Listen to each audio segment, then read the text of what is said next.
just going to move up your jacket. Move your take up. So with this one, you basically want to see their bare back, okay? And just relax. Lay with your arms at your sides. Yep. So you just want them relaxed.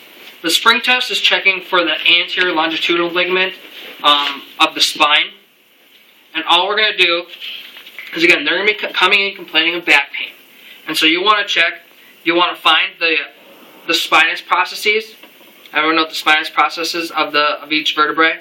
And so we want to find that. And we're just going to apply some anterior pressure to it, okay? And we're checking the springiness of that vertebrae, okay?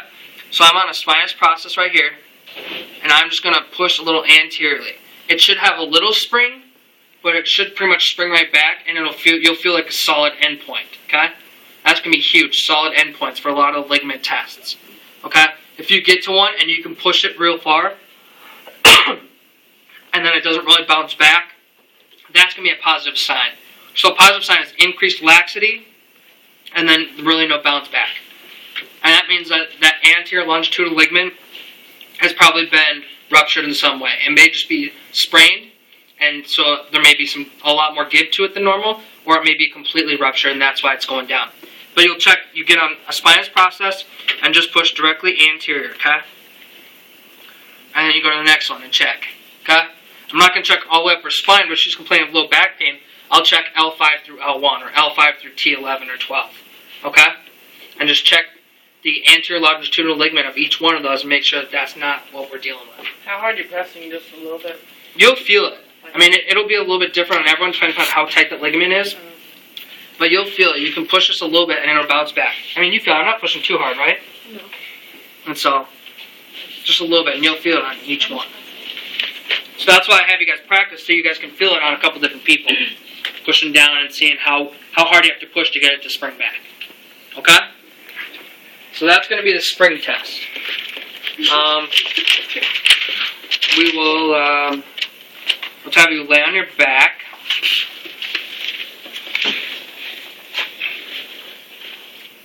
Alright. So, we're going to do the single and bilateral straight leg raise. So with this one, just scoot my way just a little bit. Okay? So with the single straight leg raise, it's exactly how it sounds. I'm going to have the patient relax. Just relax your leg. I got your leg. Relax it. There you go. And so I'm cupping her heel, and I have my hand on her anterior thigh, just keeping the knee in extension, okay? And I'm raising it up. And I'm going to see if she has any pain. So at one point, it'll become painful. It'll either become painful because her hamstring is being stretched, or because she's going to have pain from whatever low back pain we have. So let's say here it's being stretched, okay? So then I have her flex her neck. So flex your head, like in your chin, your chest. Okay, so that may increase her symptoms. Okay, if that doesn't increase her symptoms, then I'm going to put her foot into dorsiflexion. Okay? And that may increase her symptoms further, or that may give her symptoms. You can relax now. If that increases the symptoms, okay? So you get to the point where they have pain doing this. We bring them back just a little bit to where it's not painful anymore. Okay, everyone with me? Then I have her flex her head and dorsiflex her foot. If that's painful, that's a positive sign for dural tension. D-U-R-A-L, tension, T-U-N-S-I-O-N. Basically all that means is you're putting some tension on those nerves, okay?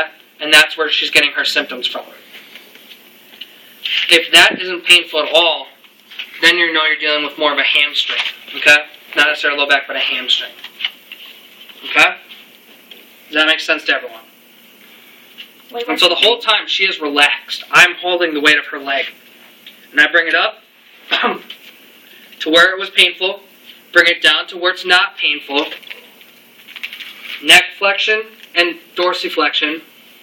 Okay, that increases sign, or if that increases her symptoms or gives her symptoms, dural tension. If not, then we're thinking hamstring tightness. Okay? So that's the single straight leg raise. For double, you cut both legs, okay, and you bring them up. And you come to the point where they have pain. So let's say she's got pain here. Well, then you want to check this angle. If this angle is less than 75%, if this angle is less than 70 degrees of hip flexion, which this would be less than 70 degrees, because 90 degrees would be right here, right? Then you're thinking, again, dural tension, low back. It can either be a spinal stenosis or something, but you're thinking more low back, okay? If you're above 70 degrees with no pain, then it's just going to be hamstring tightness. Or if you're above 70 degrees and then they start to get their pain, then it's hamstring tightness. Does that make sense? Mhm. And so it's as easy as that. You're holding their weight the whole time, and the only time that they're being actively involved is when you have them flex their neck, and then you're dorsiflexing. All right? Do you guys do the bar still again? No. Nope. Does she have to do her neck to the double? Nope. Nope. You're just looking at the degrees of hip flexion. Okay? So let's go try those. Spring and then the single and double.